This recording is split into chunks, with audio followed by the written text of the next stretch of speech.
Our final subtopic that we will be covering in organic chemistry is reaction. So we'll be talking about some specific reactions that organic molecules undergo. In substitution, you have one thing substituting spots with another. In addition, as the name implies, they are joining together. In esterification, you will be producing an ester. Saponification, that produces soap. We will talk briefly about that. Polymerization produces a polymer. A polymer is a very large compound. Combustion is a hydrocarbon reacting with oxygen to make carbon dioxide and water. And then fermentation is the production of ethanol and carbon dioxide. All right, in a substitution reaction, this is actually going to look relatively similar to a single replacement reaction. Something takes the place of something else. Now, in order to do a substitution reaction, you have to start with a saturated hydrocarbon. So we have to start with an alkane. So it's got to start with single bonds. In a substitution, you will have two reactants and two products. So if we take a look at this example here, ethane would be two carbons, single bond, and then it would have the H's coming off of it. All right, plus chlorine. Now chlorine is a Hofbrinkel, so chlorine would be Cl2. Remember Hofbrinkels, hydrogen, oxygen, fluorine, bromine, iodine, nitrogen, chlorine, too reactive to exist by themselves.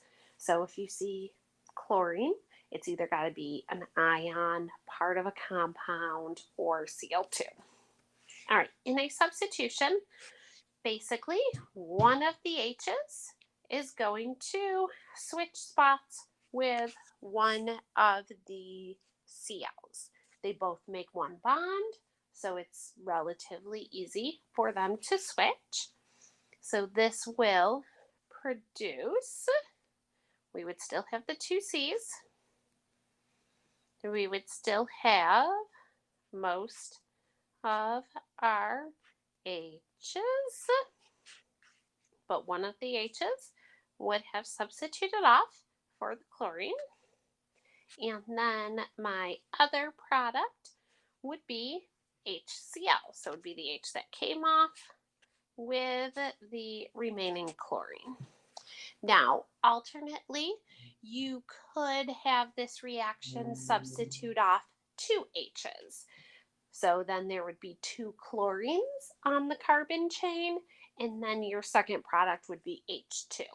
But either way, you could see that you've got those things substituting off, switching spots. The name of the compound that we produced was 1-chloroethane,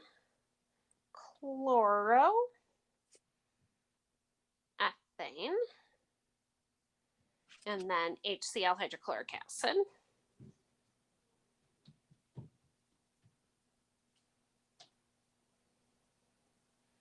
Again, if that had run a longer time, reacted a longer time, and two chlorines switched off, then it would be whatever numbers they were on. So number, dichloroethane, and then your other product would be H2.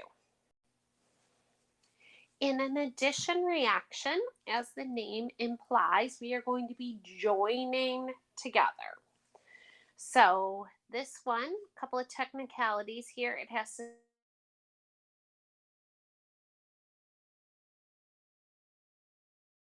start with either an alkene or an alkyne.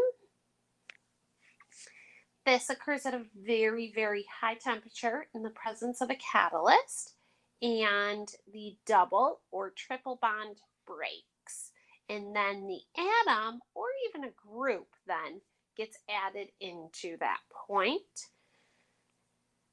As compared to the substitutions where you had two reactants and two products, addition has two reactants which then join together to make the one product.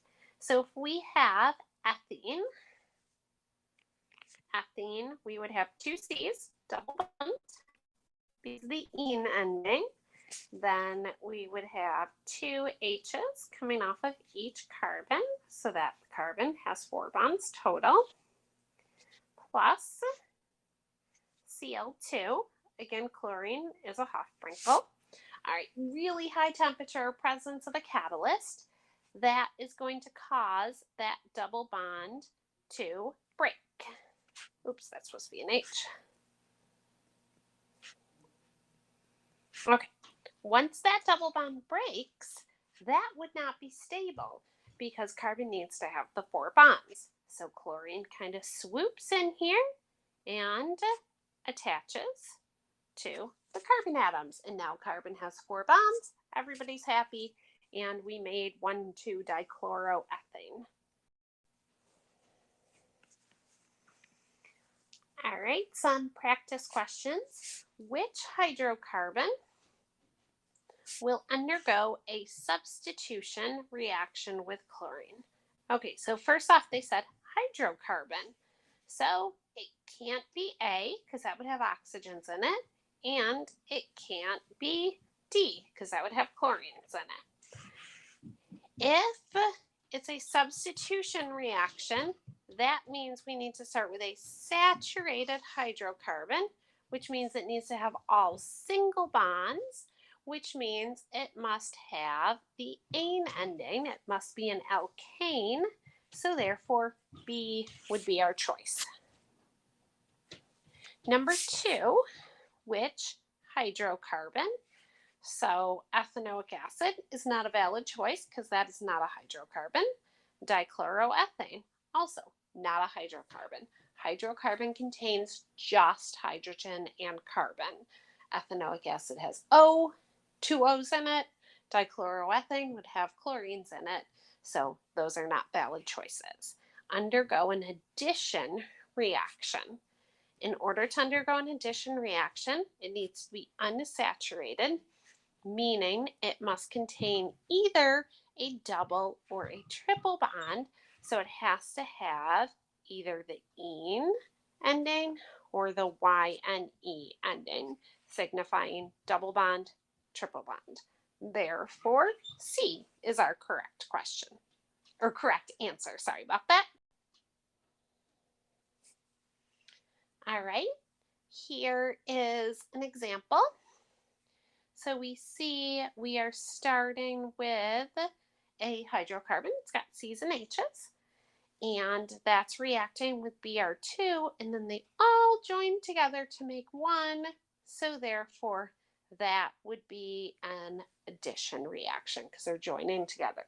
So this must have happened at a high temperature in the presence of a catalyst. That multiple bond was broken, and then the bromines added in. Next reaction that we are going to talk about is esterification. So esterification, an organic acid plus an alcohol react to make an ester, hence the name esterification, and water. This is a dehydration reaction. So an H comes off of one molecule, OH off of the other one, and then the two molecules combine together. If we were doing this in lab, we would need to use concentrated sulfuric acid, which is 18 molar sulfuric acid. So I would add that to our sample. That acts as the dehydrating agent, so that helps to pull the H and the OH off and facilitate the two molecules joining in together. All right, so if we draw this one out, propanoic acid would have the organic acid group, so the C double bond O, OH.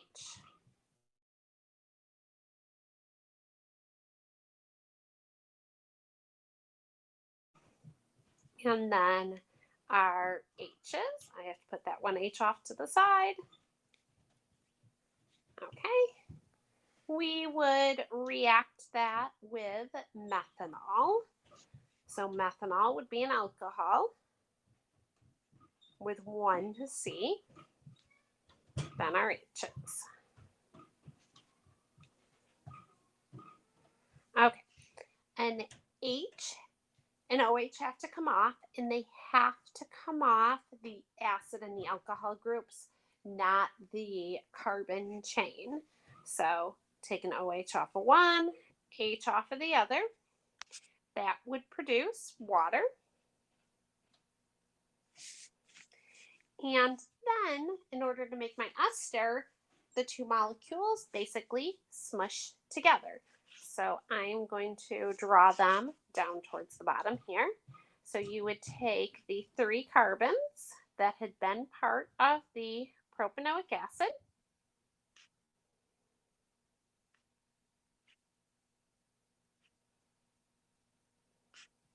But now this carbon needs to bond with something because that O and H were removed.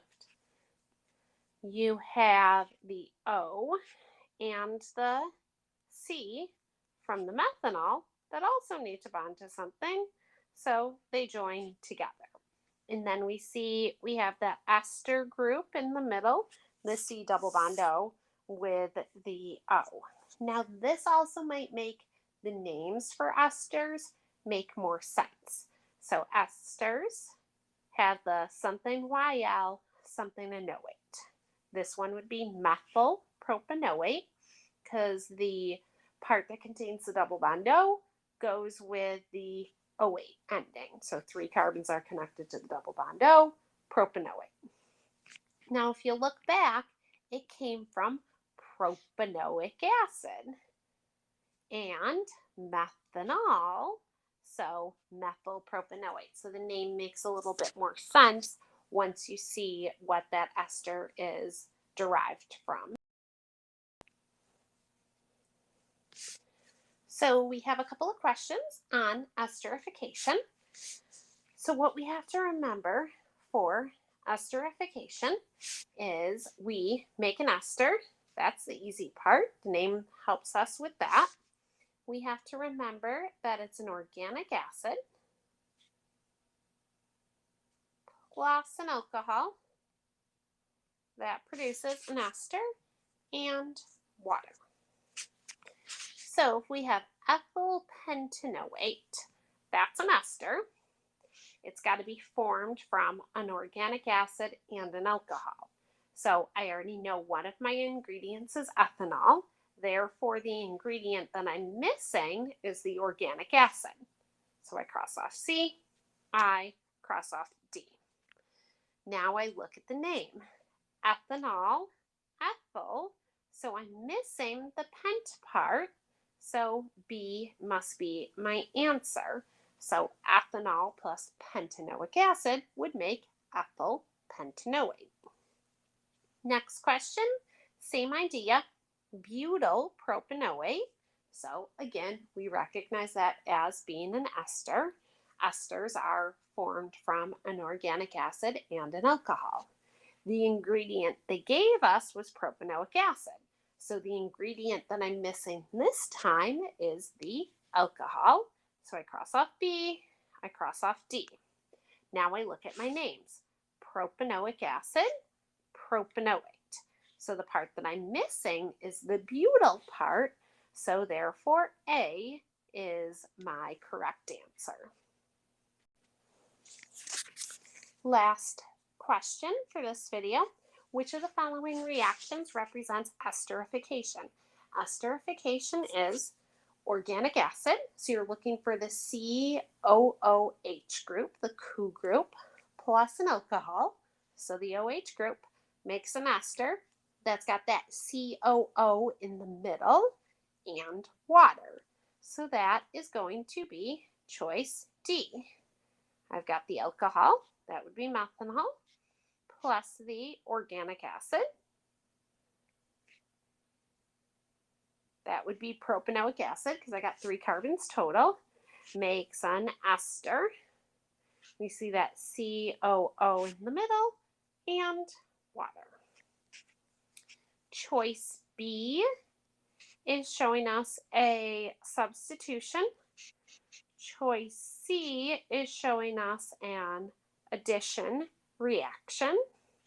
Choice A, we are going to learn in the next video, but that is a combustion.